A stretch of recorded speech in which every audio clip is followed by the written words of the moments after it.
Sasa hii ndo game. Hii sasa ndo game.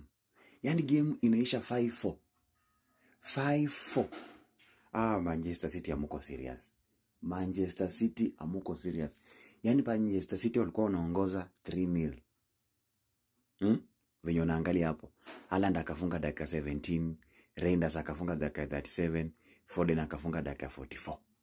Alafu wacha sasa Fulham waanze.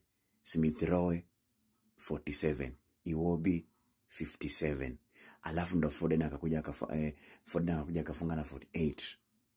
Alafu ni venye tu Fulham walijifunga. Ujamaa ndo Bagi akajifunga. Alafu Chukwueze naye akafanya mambo yake bao 2. Mtu wangu tukiangalia hapa hivi lineup. Mbona venye lineup iko? Hizi ratings.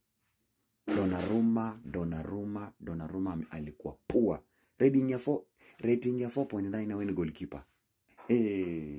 Alafu cheki madefender wa City. Hawa ndo maembe wengine sasa. Cheki hizi ratings. City was poor.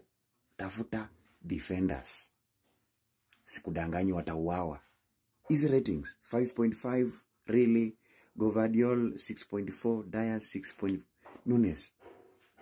Yani alafu ukiangalia like hii forward ya Fulham ilikuwa sharp sana. Unaelewa? Check hizo ratings. Hii game ilikuwa moto, man. Hii game, check tu, hii game unaiongelea aje by the way? Unaiongelea aje?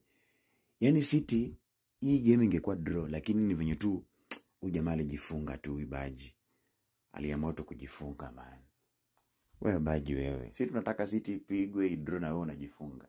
Anyway, wacha tuone venye City wataperform hii season. Sio? Wacha tuone venye wataperform.